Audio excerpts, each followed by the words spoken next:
Alors, jeudi dernier, mon épouse ne travaillait pas, elle était à la maison. Et mon chat, enfin Gaïa, comme à son habitude, est sorti faire un petit tour. Et en début d'après-midi, quand elle est rentrée, elle boitait. Donc ma femme a regardé s'il y avait un problème au niveau de la patte, quelque chose. Et c'est là où elle a remarqué qu'il y avait un peu du sang au niveau de l'épaule.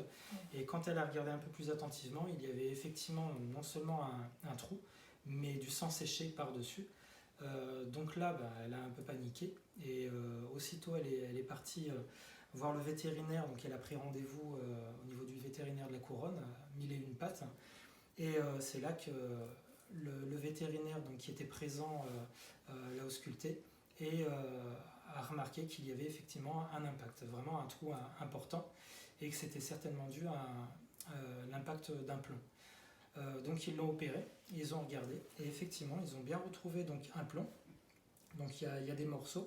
Le morceau le plus gros, donc quand on connaît un petit peu les calibres, on voit que c'est du 4,5, hein, c'est un tir de carabine, d'arme de poing avec un calibre 4,5, une arme à plomb, et qu'elle a eu beaucoup de chance. Elle a eu vraiment beaucoup de chance de s'en tirer, parce que le tir n'était pas fait que pour lui faire peur, mais vraiment pour lui faire plus de mal.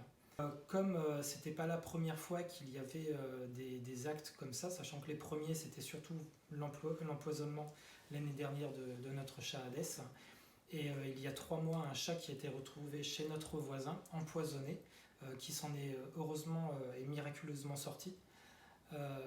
Donc on a décidé de déposer une main courante auprès de la police et de diffuser au maximum cette information au cas où il y aurait d'autres cas similaires.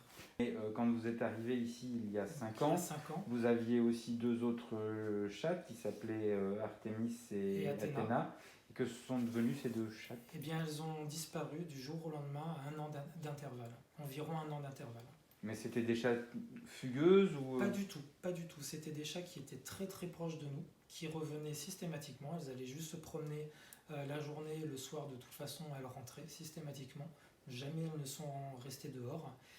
Et un jour, elles ont disparu sans laisser de traces. Quand votre épouse a été portée plainte au commissariat vendredi dernier, apparemment, pour la police, c'était pas un fait nouveau. En tout cas, ils étaient au courant d'autres faits. Le policier ne nous a pas donné énormément d'informations, mais nous a avoué que très récemment, une gerbille a été retrouvée dans sa cage, agonisante, et elle avait été torturée.